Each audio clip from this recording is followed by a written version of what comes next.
Good afternoon and welcome to this very special seminar on a very, very topical subject. I'm very pleased to welcome an old colleague from the university where I used to teach in London, Dr. HERASIMENKA, I hope I'm pronouncing it correctly or not too badly, now works at Oxford Internet Institute, and it is one of the most important research centers for study of internet, especially in connection with political communication. Some of the work they've done on computational propaganda is very widely shared across the world. And we're very privileged to have him here to share some of his recent research about how social media, digital media especially, is being used to deal with authoritarian regimes, and especially with the case of Russia and Belarus, a region of the world which he knows very well, and having worked and researched in the Western Hemisphere, he's actually very well sort of resourced to discuss this. So we're very much looking forward to you too. Welcome. Thank you. Thank you. Thank you. Thank you, Dai. Can I just speak using this microphone? Yeah. Great. All right. Yeah. Yeah. So indeed, I'm part of Oxford Internet Institute, and I've been mostly focusing on two subjects there. One of them concerns the spread of misleading information, or sometimes known as disinformation, sometimes known as fake news, online, specifically on social media. It includes domains of health, of social issues, conspiracy theories, but also propaganda emerging during big events such as conflict in Ukraine, for instance. So I'm also happy to discuss those topics if there are any questions from the audience. But today's topic is about another story that comes from my earlier research around the use of social media, as I mentioned, for the purpose of organizing and leading and communicating around social movements, specifically in authoritarian countries. Thanks a lot for coming and joining. Also on Zoom, there are some people online, obviously. So I will perhaps, as the title of this presentation suggests, I will focus on two cases coming from Russia and Belarus, and those cases concern events and organizations that happened and emerged before the war in Ukraine, and significant event in this region, because it divided, I would say, history of the region and politics in the countries into two periods. And this research focuses on one of the maybe least understood, but I think quite exciting aspect of work of activists and movements, which concern the dynamics of internal organizing in the movements, and how does the evolving communication possibilities that those movements can use, how do they change this internal organizing in contemporary movements? All right, let's quickly start. So it's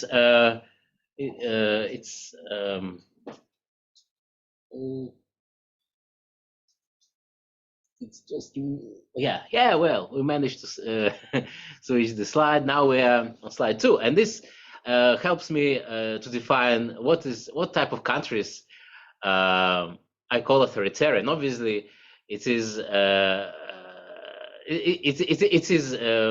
contentious term itself, and it becomes a bit easier if you approach it from the political science perspective,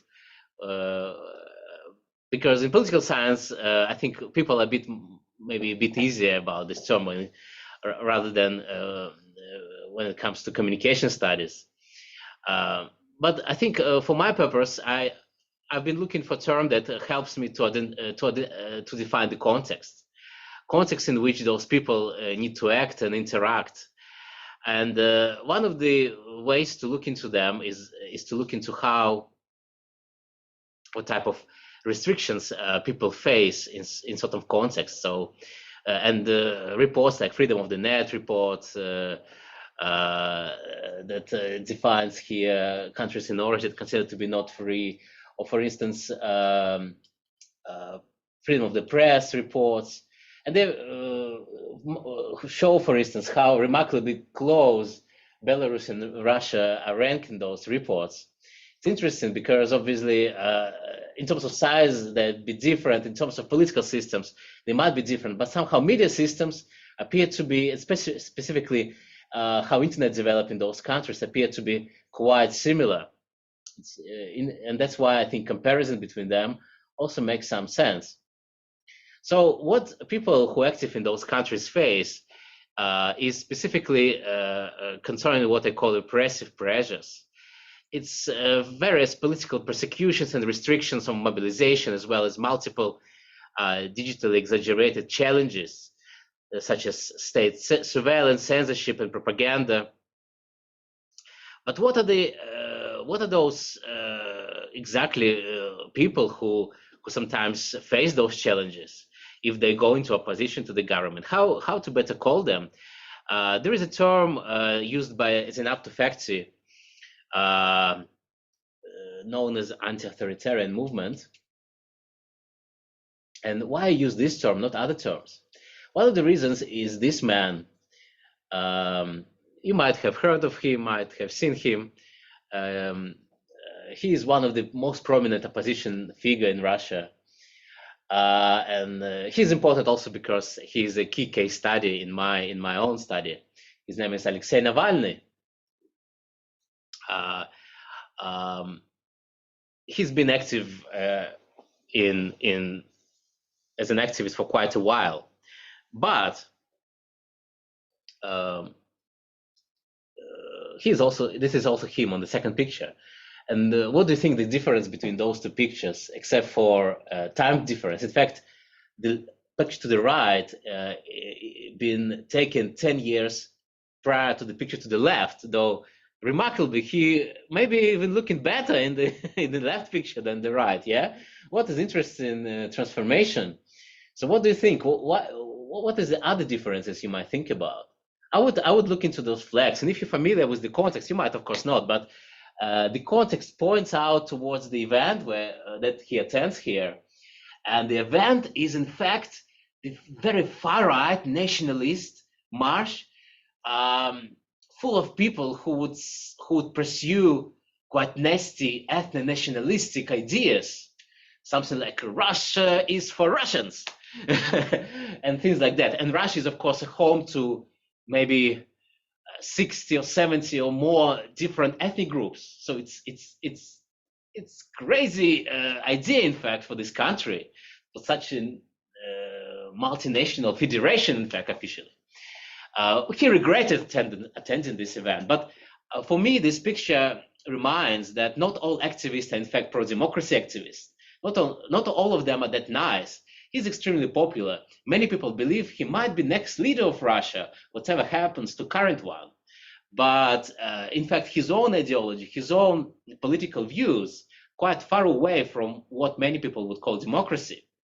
That's why I think operating terms like pro-democracy activists or similar terms might not exactly capture the area.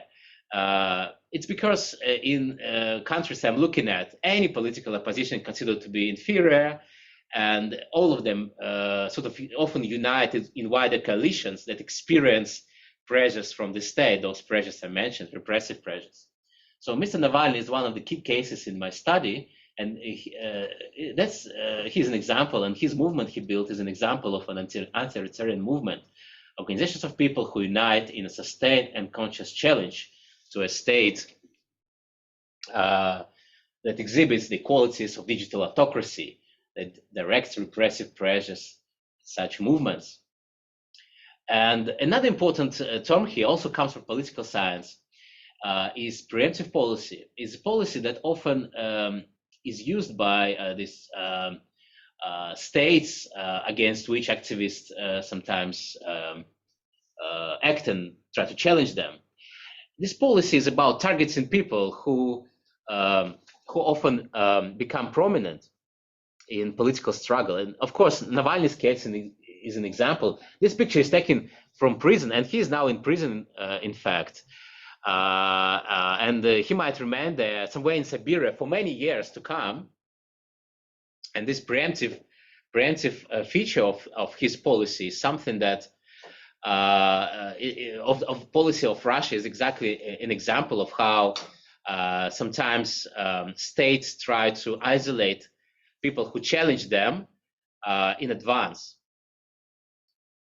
But how do evolving digital technologies help activists maybe to avoid this fate? Because we of course can imagine that if they know that if they become so active, they might be challenged and can be isolated, they might try to find a way out of this situation. So preemptive policy is one of the key challenges that activists face. And that's where the difference between Russia and Belarus comes from.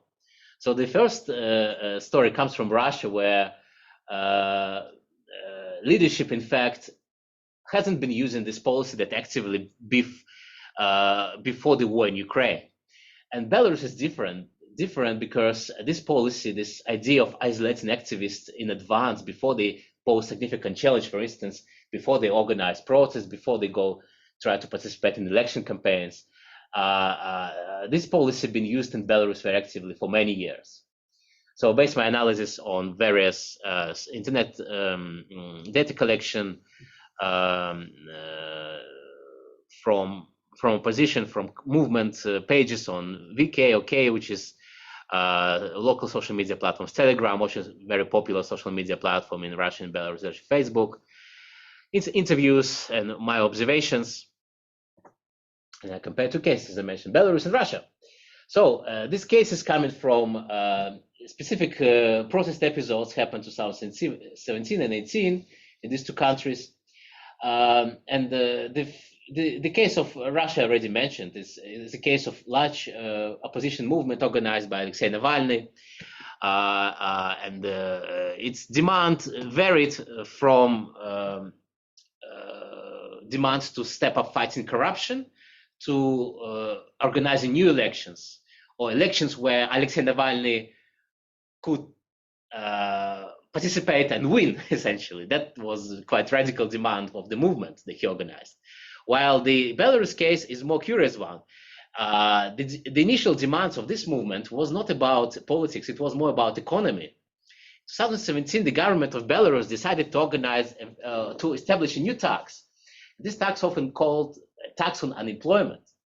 So the government demanded that people who are unemployed would register with the state. It's maybe not too unusual. In some countries, people who are unemployed get support from the state, known as unemployment benefits, for instance, in some countries. But in Belarus, the government decided to stimulate employment through imposing taxation on people who've been unemployed. So people who've been unemployed, been suspected of being, in fact, working in the dark sectors of economy, which was actually been true quite often. And they've been required to pay tax, which of course people didn't like, and they organized themselves in a movement. What happened next? Well, protests followed, and numbers of participants, it doesn't look very significant, obviously. It's a few thousands, but it's still been unusual because protests are not usually happening in this type of environment. So even this attracted a lot of attention. Russian case is, of course, much bigger. The protests spread across hundreds of towns and cities simultaneously, the same day. Imagine Sunday, and suddenly there were protests across 154 different cities and towns across its It's actually quite a big country. I think about 8 different time zones, or even more than that. And this is happening almost simultaneously in the largest country on this planet. So it's something, again, quite remarkable. But internet is, of course, something that's been used by activists to organize, and internet is specifically platforms. As I mentioned, look, maybe in terms of regulation, in terms of censorship, look quite similar in those countries those days. Some platforms being blocked, like LinkedIn, some being actively monitored, like the platform number 1 in this table on the slide, VK. But some of them being quite actively just used by activists without much self-restriction. But the key feature of those platforms is that, in fact, local audiences do not really use Western platforms. Facebook, Twitter wasn't that much popular. Nowadays, they're just totally blocked, and no one much cares about them anymore, I think. But it's because of the war they've been blocked, but especially in Russia. But VK and OK, the Russian analogs of Facebook, VK been looking quite similar as Facebook, been very popular, much more popular than, say, for instance, Twitter or Facebook itself. And Instagram is another story here, not very much used for political purpose. So in these hypotheses, how do activists from those two movements try to approach the challenges they face, this preemptive challenge of possibility of being isolated, arrested, or challenges of surveillance, challenges of censorship online? There are several ways that social movement theories explain their approach to addressing those challenges. Theories that emerged in pre-internet era, example is given here, but there are many others, highlight that such movements that face significant opposition from government and possible persecution, they require 3 key components to sustain themselves, to be vital. One of these is organization, another one is commitment, and the third one is ideology, which all of them, these components, facilitate engagement in face-to-face recruitment. More recent theories, such as connective action theory, highlights that movements should act. Movements work in a new way, what they call peer production networks, that develop content, help people to develop content frames and other resources. And it means that there is not much need in these formal organizing structures anymore. There is not much need in formal commitment, ideology.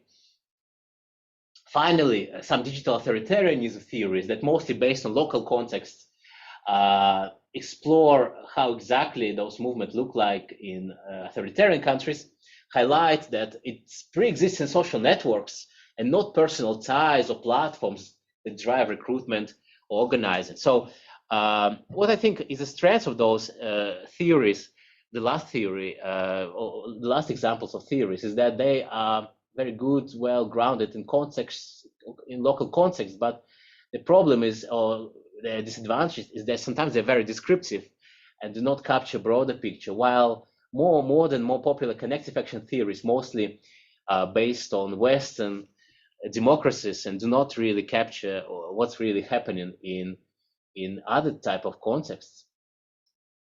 And so here comes the first sort of answer, the first component of what my work found to this question around how a movement can become sustainable in the circumstances of digital authoritarianism. And this answer comes from examining the organizational structures of these movements. So the connective action theories and similar theories that developed in the West would highlight and expect that this type of movements would have little or no involvement of existing formal organizations in their action, or not much trace of organizational coordination of action. However, and in fact, in the first glance, if we look into both movements, both Belarus and Russian case, we found some support for this type of vision. For instance, Navalny movement constantly tried to highlight, and this comes from interviews, that it's not really the leaders of Navalny movement, not Navalny himself, who is really important in this movement in terms of organizing, but it's just people themselves who organize themselves into headquarters. It's quote from interviews. So people should organize themselves in headquarters, and it's not. And without Volkov is kind of key executive in the movement. Navalny himself, or whoever else, they can put them in jail. They can isolate them, but it would not stop our work because headquarters are all of you. Similarly, anti-tax movement in Belarus really presented themselves as a coherent structure, especially during public events, but also beyond them. However, what I find is that despite this public image that had been cultivated by two movements, organizations were better managed than the core activists wanted their followers, authorities, or media to believe. For instance, Navalny movement constantly highlighted Navalny activists highlighted in their interviews that coordination been taking place and activists been heavily involved in this coordination over time. Analysis of movement social media pages also showed that movement tried to represent quite coherent pictures from the very beginning. For instance, administrators of their social media pages banned anyone from posting anything on their pages except for administrators themselves. So only few people in half of the cases could, and there were quite many cases, as I mentioned. Russia is a big country, many regions, so movement created multiple pages across the country for almost every region of the country. And by analyzing them, I found that maybe only 1/3 of those pages initially looked less coherent, less kind of unified, but majority of them, about 70%, were quite unified, looked similar and had similar rules, similar type of design, similar features enabled. In case of Belarus, look into the people behind, organizations behind the movement, shows that, in fact, key organizers were established NGOs, political parties, sometimes not registered, sometimes registered with the state. Sometimes it could be a few people who call themselves political party, but nevertheless, they count towards this definition, or largest independent trade union behind the largest coalition behind the movement. So these movements were far away from being non-coherent, non-organized entities. Navalny, again, his movement, it's not himself, but his movement suggests that the original political network was their main outcome. In that way, they highlight that, in fact, they've been engaged in building this network for a long time. And it spread from Komsomolsk-on-Amur, a city that borders China, to Murmansk, city or region that borders Norway. It's quite a big one. So what we observe in those movements when it comes to organizational structures is something I called organizational duplicity, or conceptual confusion about their organizational structures. Publicly, they presented something that they did not, that the movement wants to look like, but they were not really presented themselves in reality. So reality was different, or the real image of movements was different from public image. So public seen them as incoherent, spontaneous, connective action structures and networks that just emerged out of nowhere, organized hundreds of protests, and then disappeared and went in nowhere again, while reality was quite different. So why this reality was different? The key answer to this comes from this picture, for instance. This is the picture that captures the distribution of Telegram channels in the Navalny movement. We've seen that this essentially there was a Moscow core key key element of the structure that kind of unified or connected all other elements of the structure that are called segments. But the key, the largest content been disseminated not in this main core, largest core, but across regional network, local segments that been organized across the movement. Similarly, in Belarus, there was no really. There were multiple segments, but very few centralized structures that united all of them. In fact, this PSD large page that had most connections to other smaller groups on this most popular social media in those countries, VK. This largest node in this network just represents a connection rather than any coordination network. But nevertheless, they've been involved in coordination, but this coordination wasn't public, something that is hard to capture online, but can be captured through interviews or observation. And that's how things look later on in Belarus in 2020, when the movement I'm talking about sparked into the largest ever protest mobilization in this country. You might remember it. It's huge. It was about 10% of the voters who joined the movement. Imagine 10% of population joins the movement. It's like, what is 10% of Chinese population? That would be quite a lot of people, right? Or Russian population. We rarely see that number of people join in any protest. I could find references to Iran Revolution 1979 quite long ago. For instance, Ukraine protests were far away from that numbers. It was maybe 2-3% of population. So Belarus sparked into something bigger. It's not something I focus on in my work much, but I wanted to see the evolution. And on this screen, you see how the Telegram channels look like. If you just sort of observe them in real time, it's people writing in the Telegram channels of the network, or protest network. You see, it's quite active writing and active sharing happening. So this network that emerged in 2017-18 sparked into something bigger a few years later. And the strength of this network was its segmentary structure, its ability to be to look like dispersed combination of multiple segments that not involved in each other, but in fact branded very similarly. You see, brands are 97%. It means we're 97%. 3% is establishment. We're fighting them, but otherwise not really united or connected. But if you look into again this Belarus case, if you look into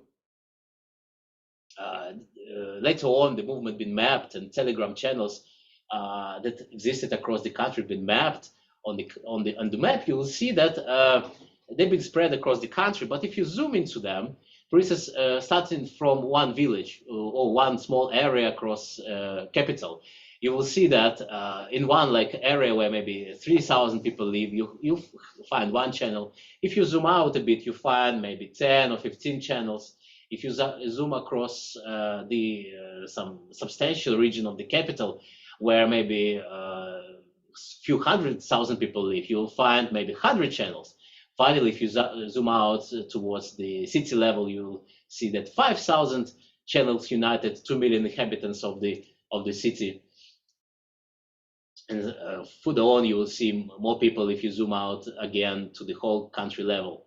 You see that the network learned, and people learned how to proliferate in the smallest locations, but still remaining independent from each other. And that's where the strengths lied in, and that's what the strengths of this type of organizing lies in.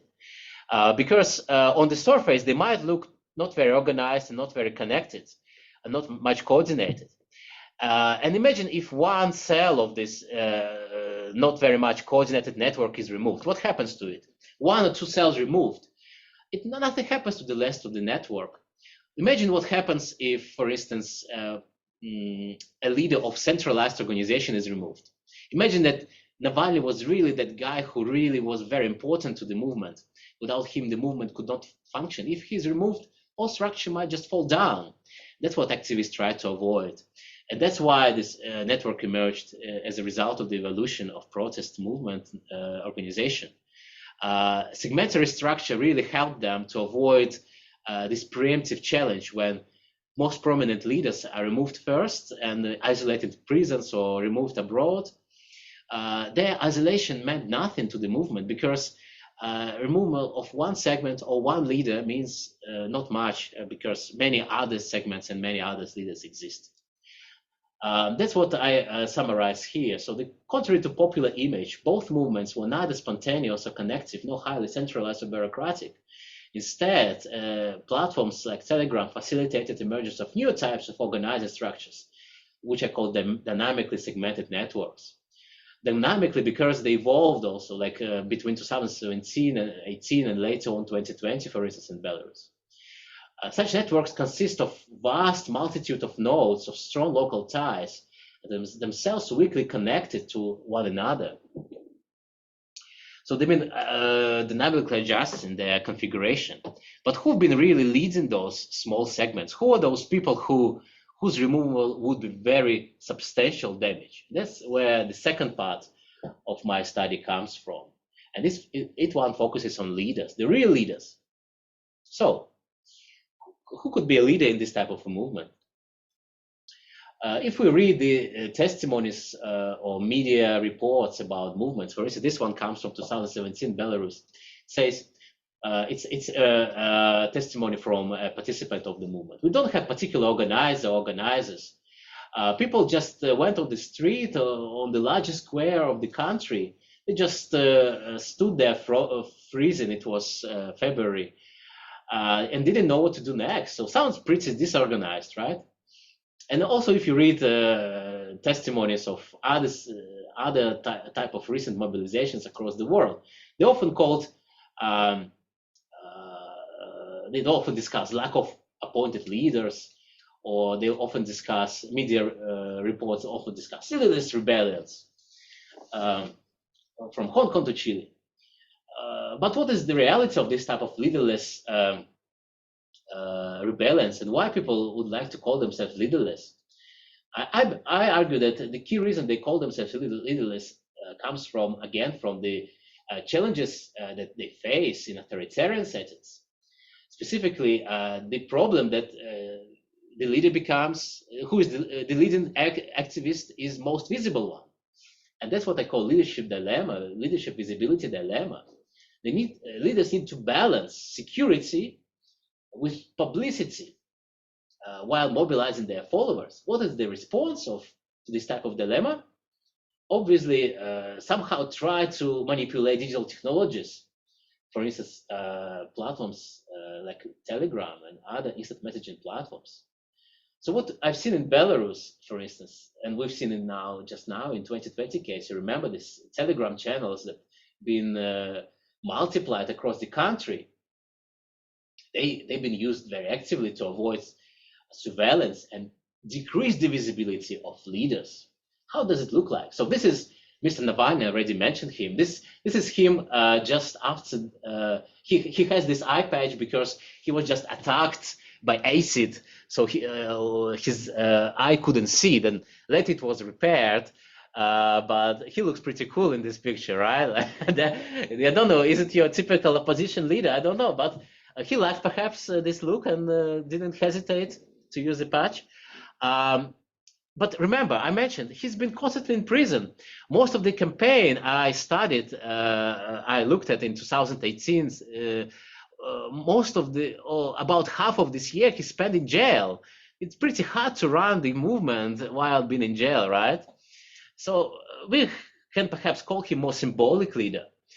Other types of guys, like this guy, looks pretty young. This guy is from Belarus, and he was behind this 97% network in Belarus, and many of those 700 Telegram channels that emerged across the country.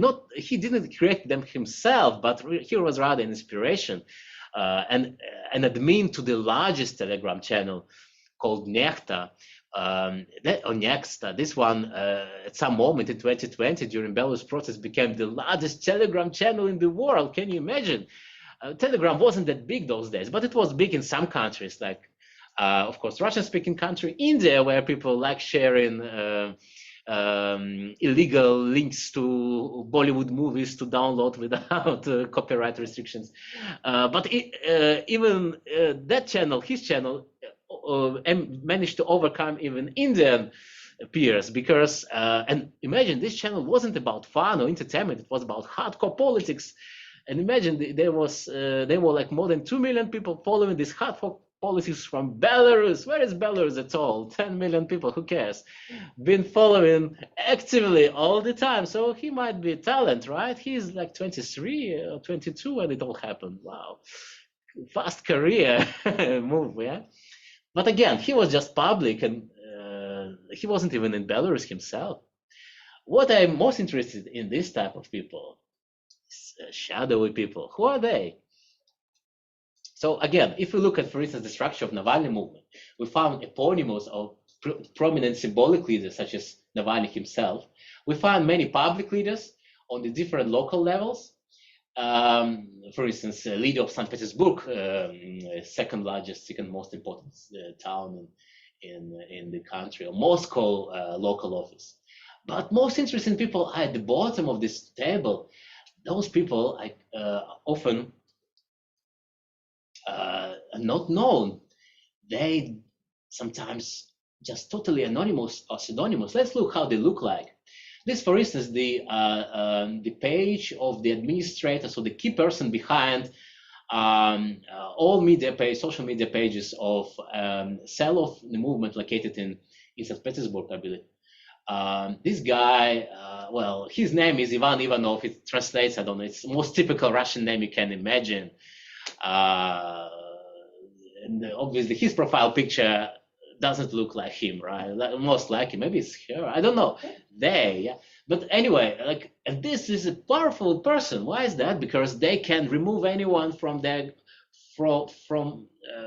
essentially, this person defines who is the member of the group, because the administrator defines who can join Telegram group or channel, who can be removed, who can share what on their channels, who can post stuff and who cannot, what type of stuff is posted, what type of content is screened, and what type of content is removed. So this powerful person, but we have no idea who is that.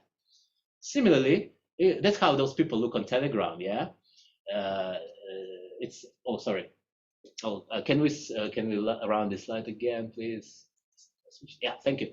The person at the top translates like just me, that's my name. How can we identify that the person is important? This star, this is a little secret of Telegram.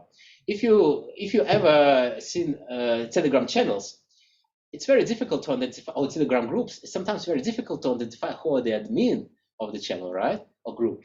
But Telegram apparently had this feature starring its administrators. That what has subsequently been learned by security forces in Belarus and Russia, and that what helped them sometimes, very rarely, to identify those people.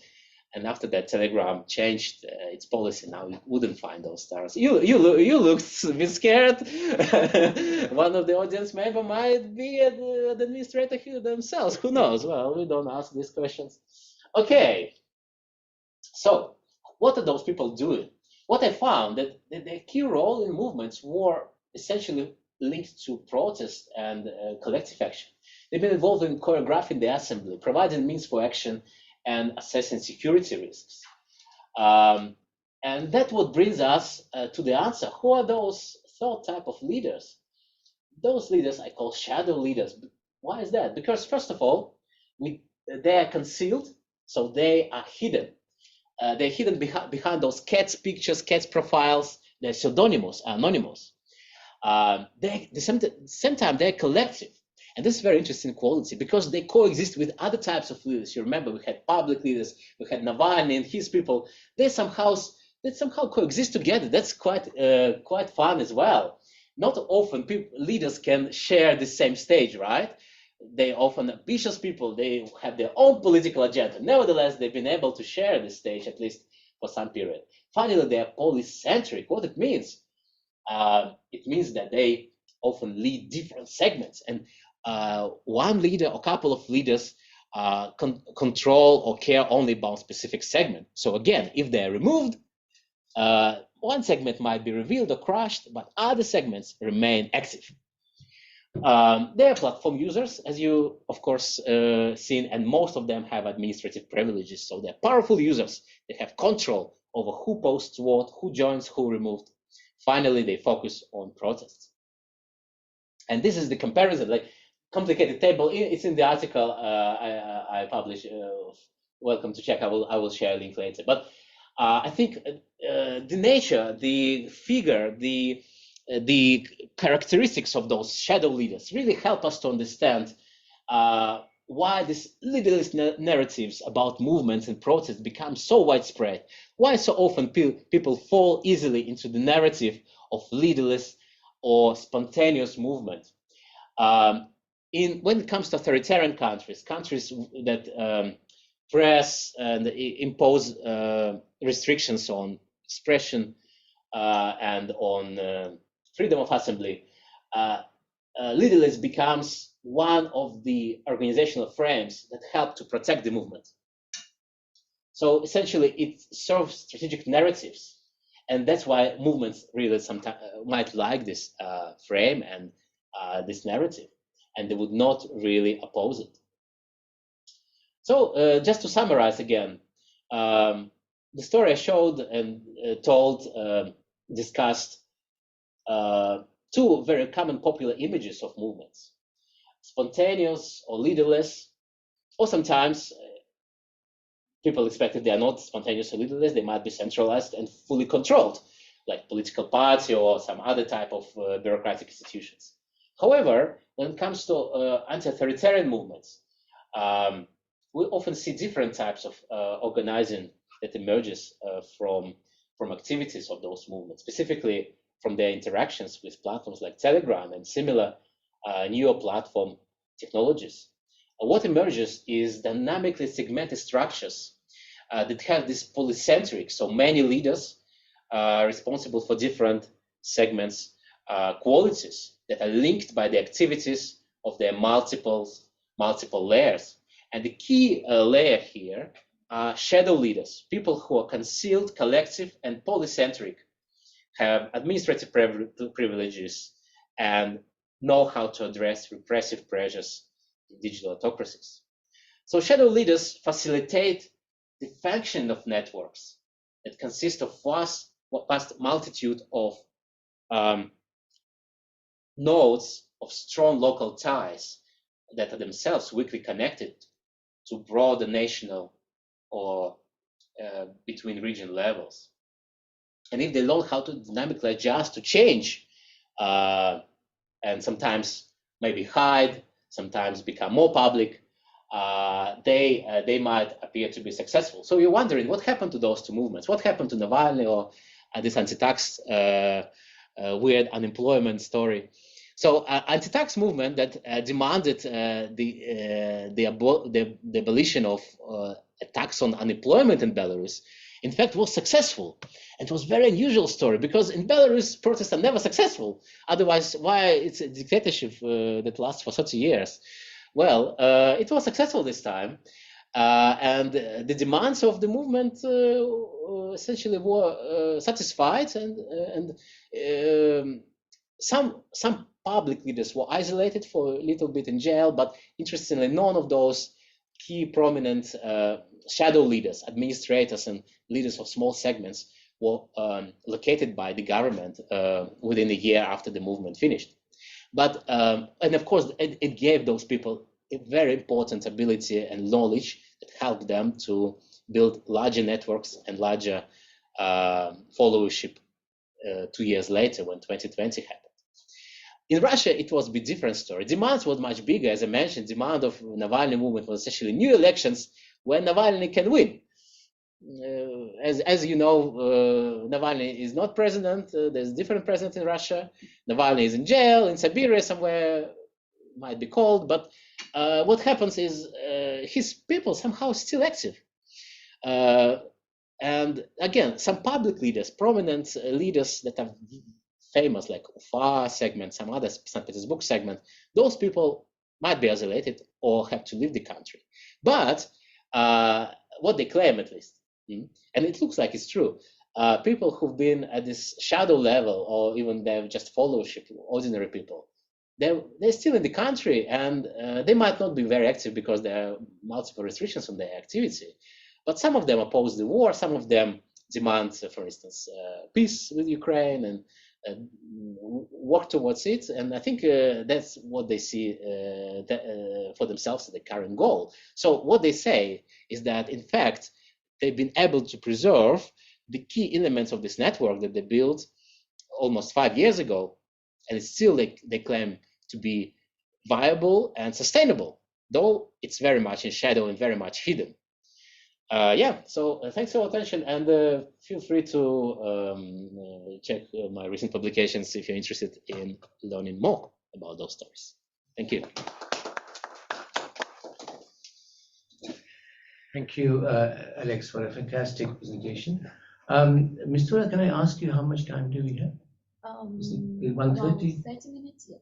No, it's 30. till 2 o'clock. Yes. Oh, there's plenty of time. Thank you. So, anyone has any questions? We haven't got a very big audience here, but there might be more people asking questions or commenting from Zoom. You need a microphone, yeah? Does that again? That's fine, right? It does. You don't need a mic. So we need a mic for the Zoom one.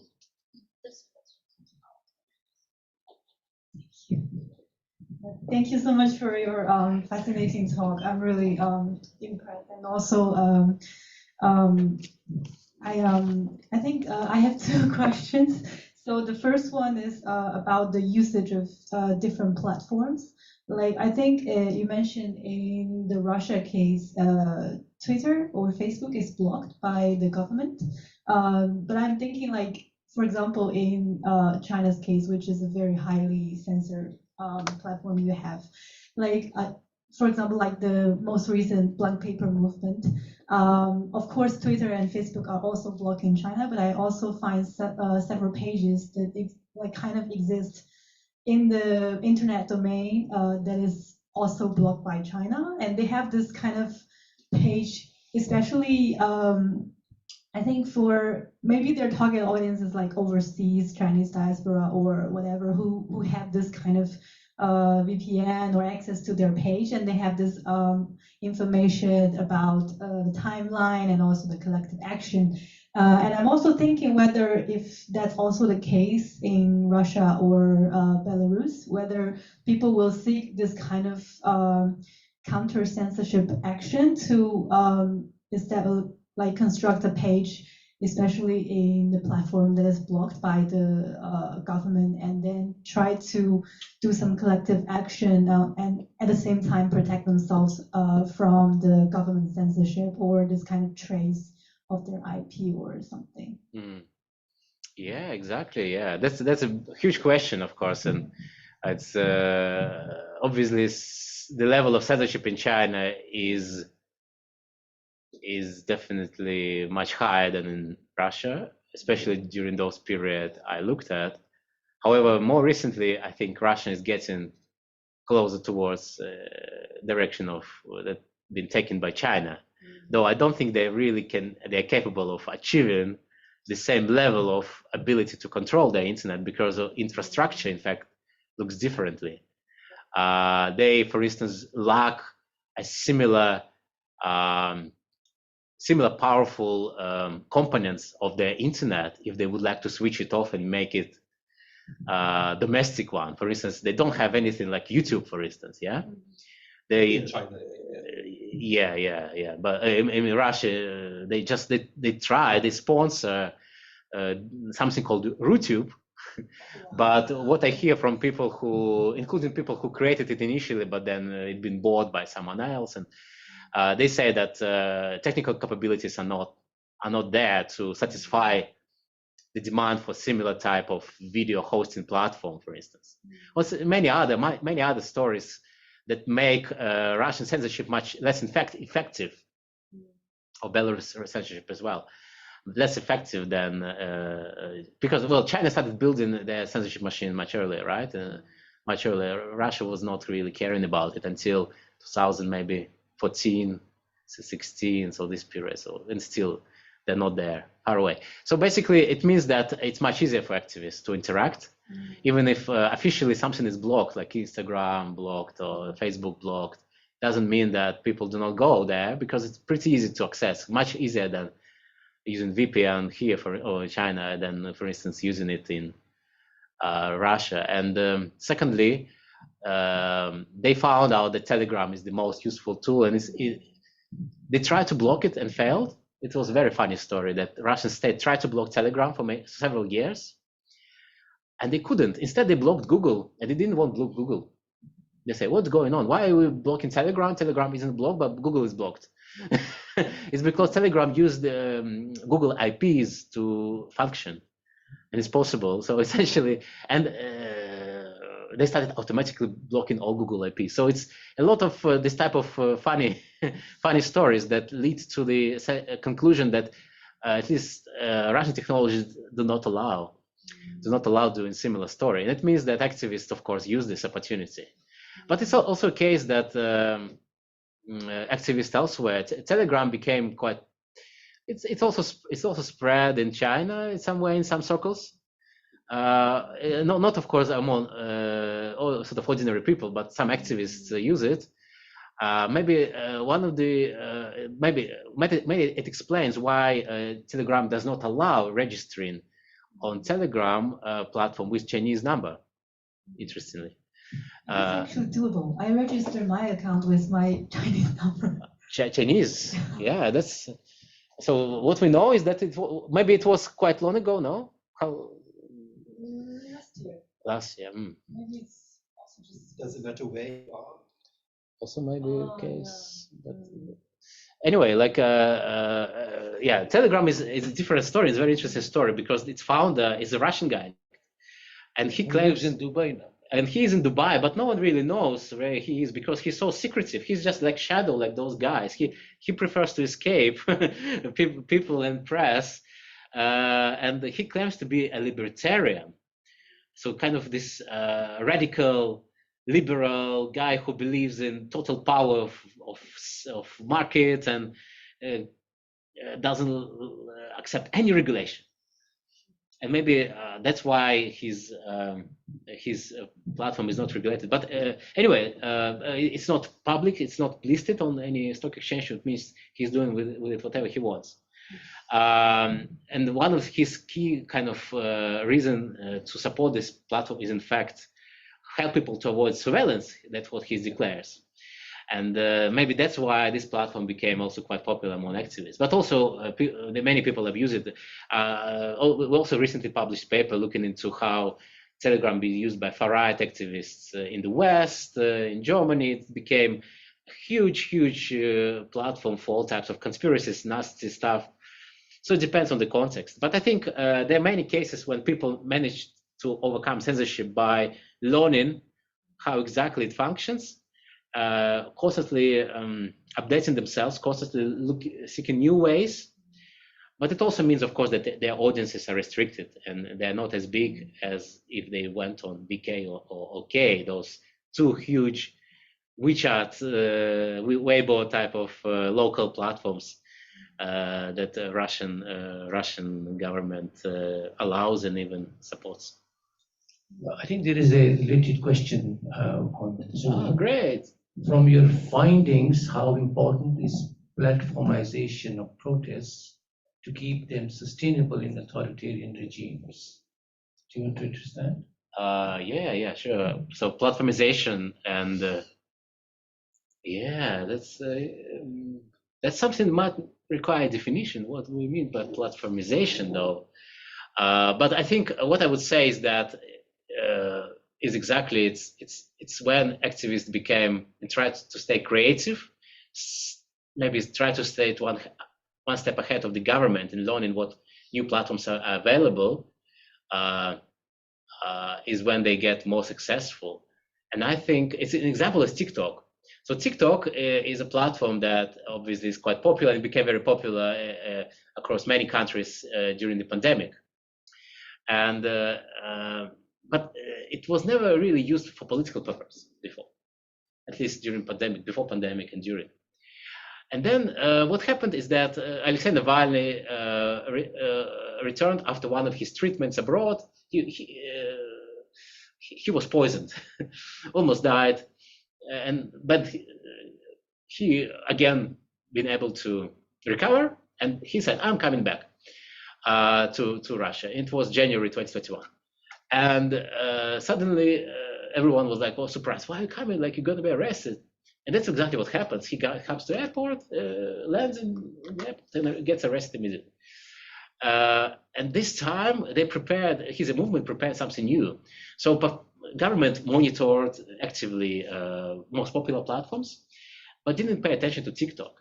And that's what activists realized. So they decided to focus on TikTok as the key mobilizing actor for this situation where to protest Navalny arrest. And interestingly, for several days, TikTok became very, very political in Russia.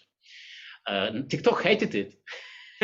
I know it because I talked to people who essentially try to make TikTok less political. Apparently, that's the goal they declare, making themselves less political.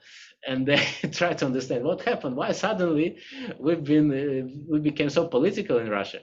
Now, after the war in Ukraine started, TikTok became also a very unusual platform because, as I mentioned, some platforms been blocked in Russia, like Twitter, Facebook, Instagram. Some platforms been allowed because Russian government just doesn't want to block them and thinks that there is no infrastructure to substitute them, like YouTube. But some platforms, and it was TikTok, decided to block themselves.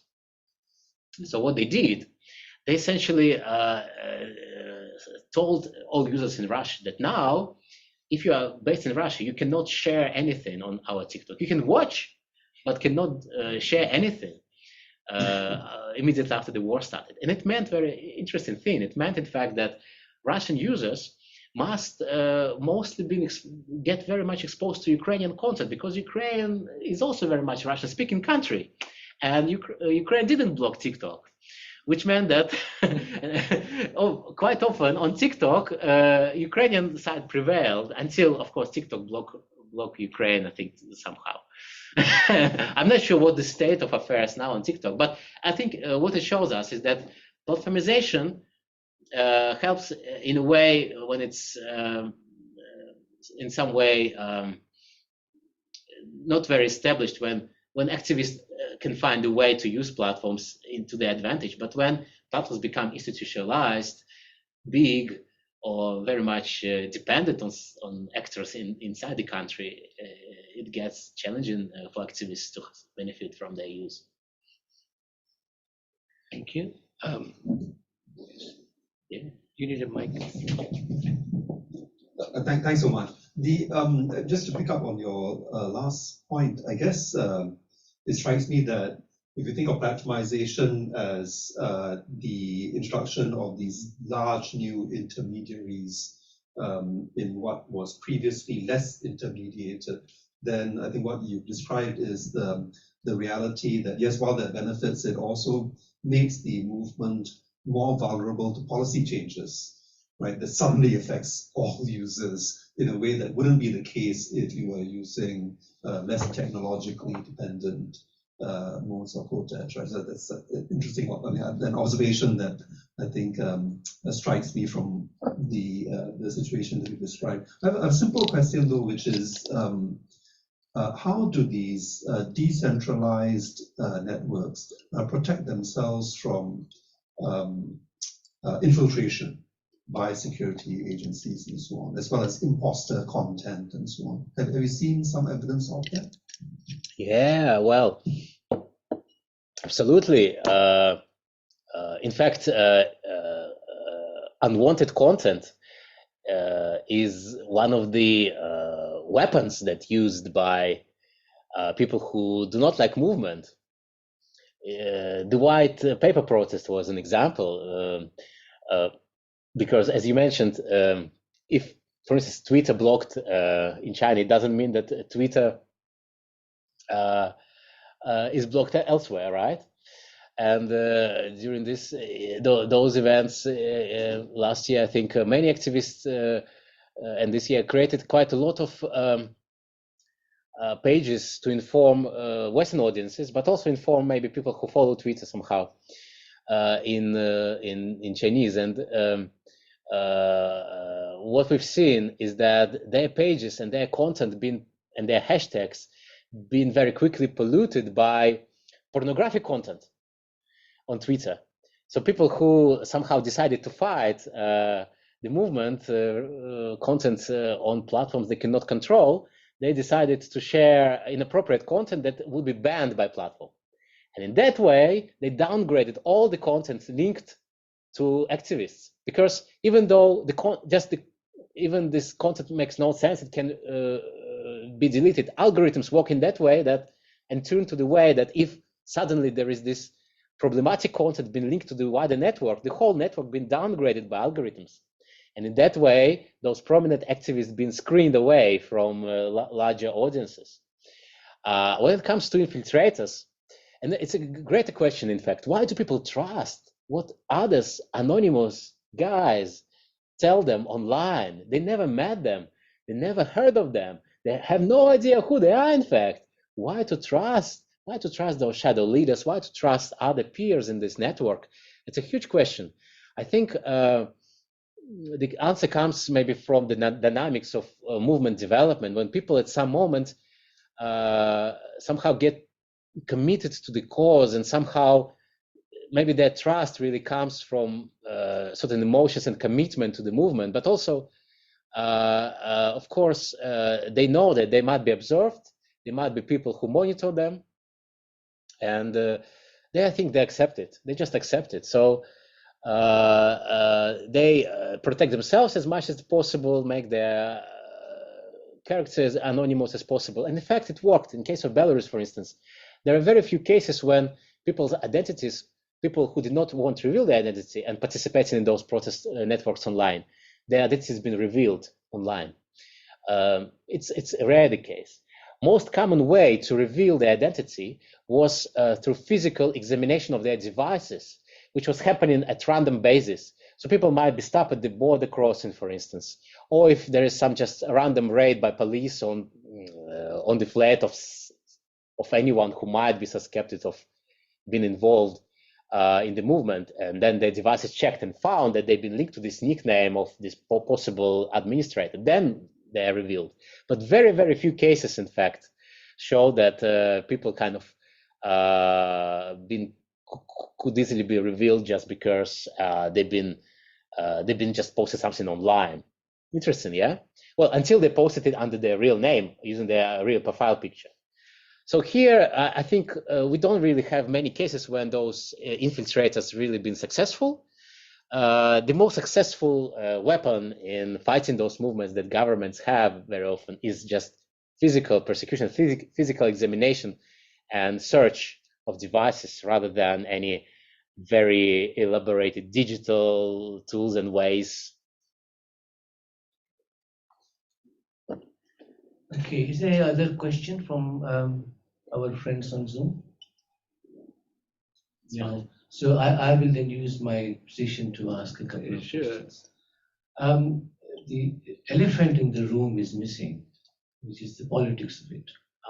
So Navalny, when he was poisoned, he was in Germany, you remember? And he flew from Germany to Russia. Yeah. A plane full of journalists went with him. Yeah. In fact, somebody I knew who worked for a major news organization was there. She told me this. So there is a whole political PR associated with it, which is not just about one individual or one country. This has a global implication, right? Somebody is there who is funding these networks. Right?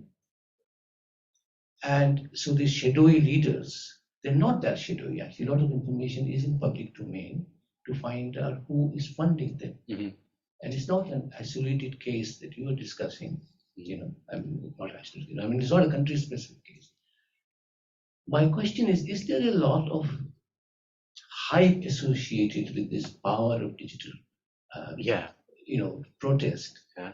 when the evidence on the ground shows that actually it has a very marginal impact, and that impact is amplified by a machinery which is actually very well oiled, very well resourced. If you think about some of the big media foundations, mostly based in the US, some in Europe, and look at what they're doing, what they're supposed to be doing. They're helping these people, right? Mm-hmm. Mm-hmm. So, in your research, Mm-hmm. talking to people, looking at their content, what they put out of digital media, does this connection ever come into the discussion? That there's actually, because there's a lot of evidence in public domain to say that that is the case. But we steer clear of it because we're doing academic work and we tend to project in a certain way. So we're not asking a very difficult question, but I thought it was worth raising because, especially about the shadowy group you mentioned, the leaders. Yeah, it's a great question, and something, of course, people wouldn't like to discuss openly. I think it's more if it comes to funding and support by networks from abroad. I would say it more would be case of Belarus than Russia. Russia, at least 2018. Well, at least what I know. Of course, again, this is a difficult question. It's much more shadowy than I think those leaders, because the question is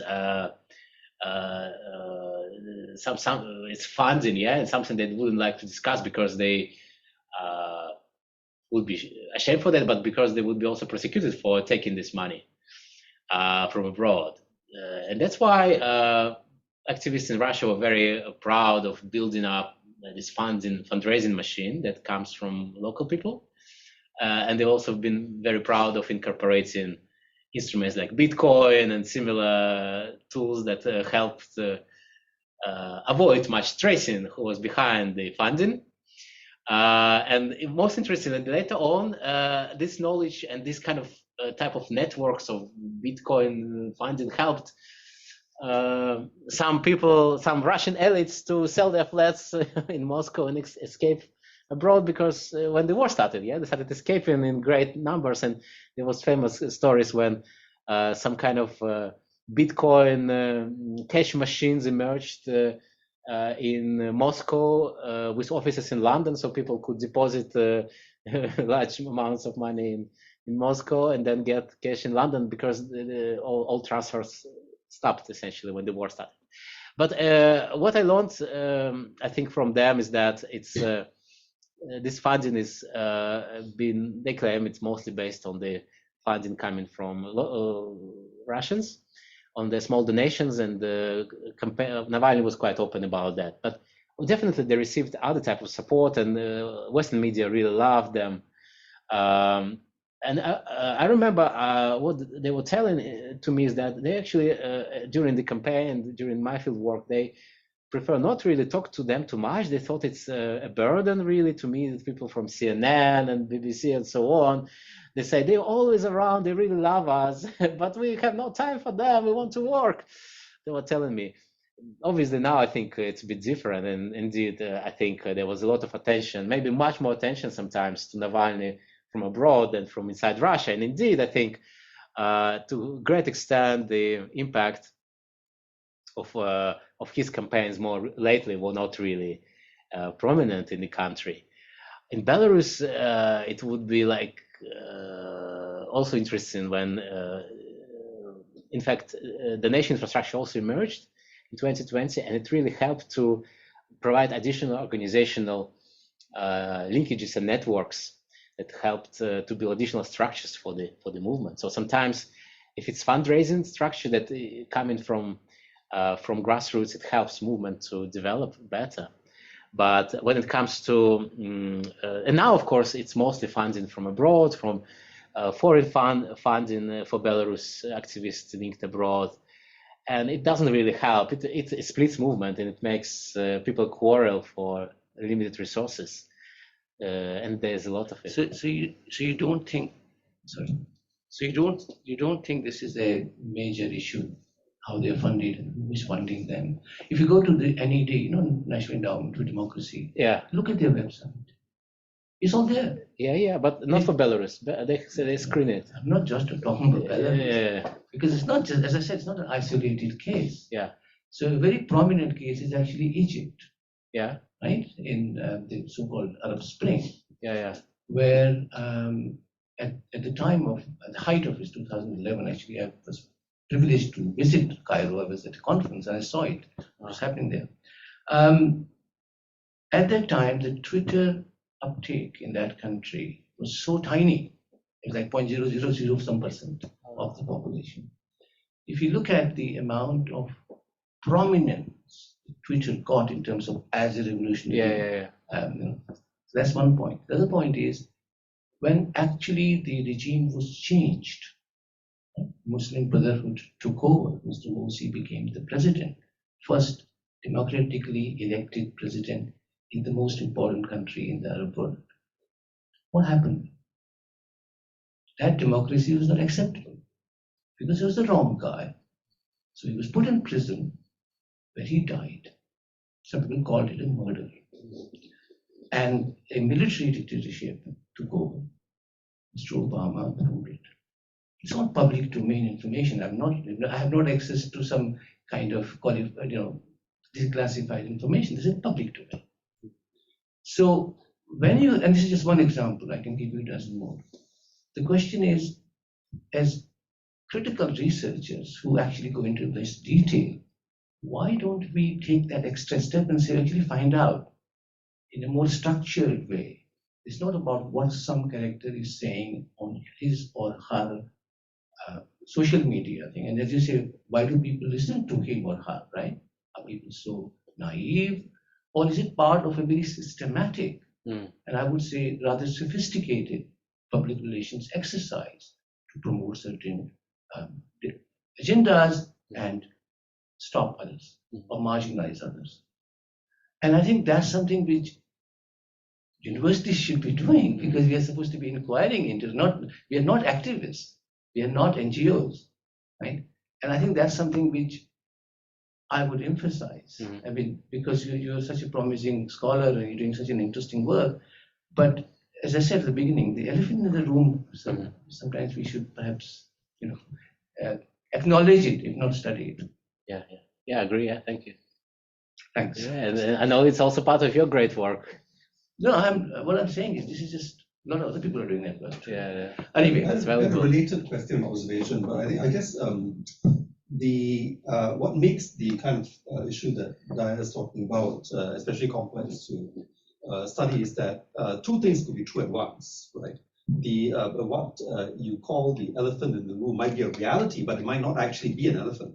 As in, it might not be as influential as one. I disagree. You can't say that in every case. Though. The fact that there is significant NED funding or CIA funding and so on does not therefore prove that this was the most decisive factor in any movement, which might have gone on in any case. Because for example, to look at Hong Kong as an example, there's no doubt that the Americans loved the fact that there were protests happening here. There's little doubt that there was material support and other kinds of support. Do we therefore say that Hong Kongers had actually no agency? They were all nothing but puppets in this giant geopolitical game. Personally, as a citizen of the Global South, I would find that extremely insulting to think that the rest of the world are mere puppets just because there happened to be a protest. My question, though, which I kind of answered myself as I talked through it, I mean, I was wondering whether these shadowy, leaderless revolutions actually, or not revolutions, movements, make it easier for governments to claim that these are actually nothing more than, a hidden hand at work. It's leaderless because actually the Americans are in charge. Actually, but as I thought about it, I said, no, actually, regardless of whether it's a leaderless movement or a leaderful movement, these governments make the same accusation anyway.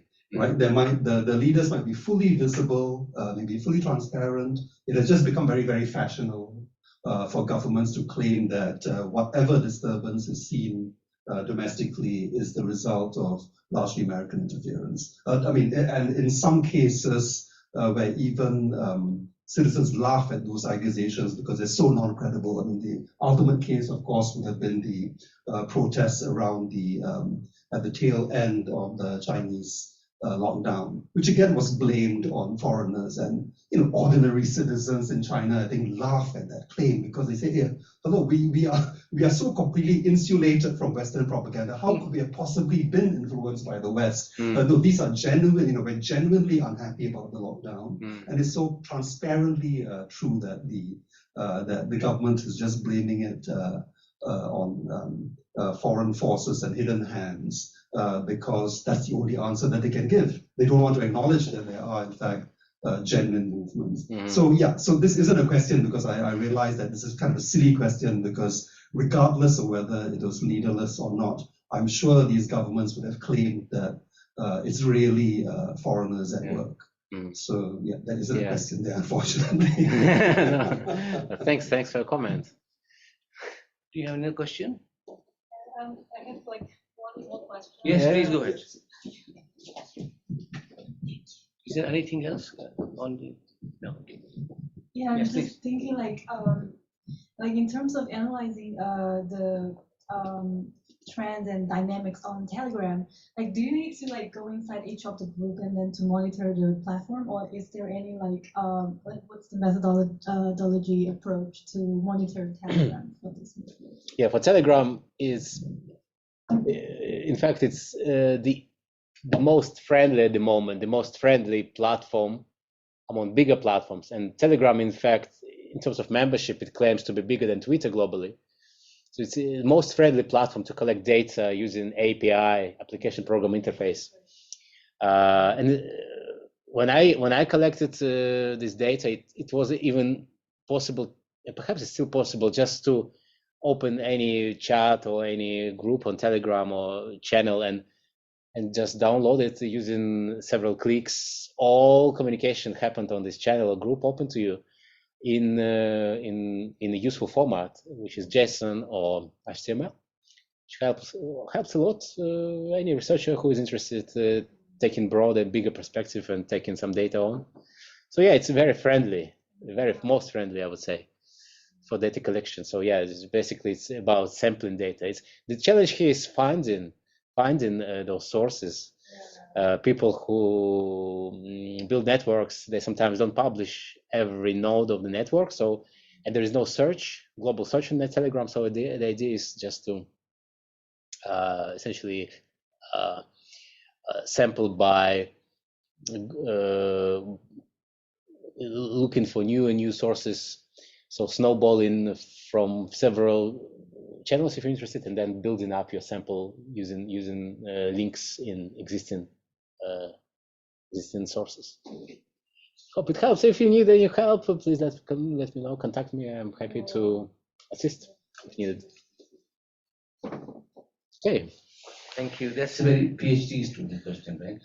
It's a good question. Pragmatic. Okay, what could I get out of this guy for my PhD? Which is very good. When I was doing PhD, we didn't think like that, but the different. So tell us more about. We've got a few minutes. I was going to ask you about research now. What are you working on now? What kind of project? And is it especially anything on Ukraine war? Or? Yeah. Now I'm focusing more on propaganda in Ukraine war, thinking specifically how it spreads on social media. And in fact, one of the curious questions about that story is that there's less of attention to how propaganda spreads in English, in languages beyond English, specifically Global South, which became another battlefield for different forces involved in competing narratives around the war. And I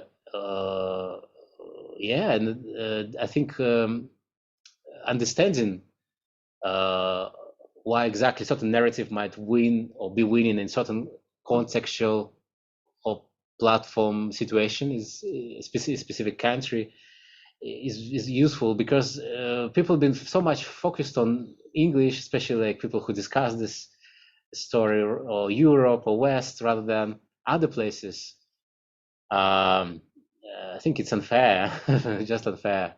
Well, the Chinese influence operations about the Ukraine war have been very active in Singapore, for example. And other places, huge. But Chinese language and pretty influential. Yeah, exactly. So, yeah, and of course, position of China is another big story in this equation. Okay, so we look forward to that. Thank you. There's also, I was just going to say, the RT has just launched a Hindi language operations in India, and a Telegraph channel has RT. So it's good. Definitely. Nobody's watching it there, but they're there. So thank you so much once again for the fascinating talk. I look forward to reading that article and your future research. So let us thank you for coming here, and we have a little souvenir to give you. Oh, thank you. Is it photographed? Thank you. Oh, but open it. How stupid is that? Oh, wow. I was okay. What does it say? Truth is Truth virtue. restore truth. It shows my I cannot see you. ignorance. It just shows my ignorance. Okay. Okay, Truth. here. 1, 2, 3.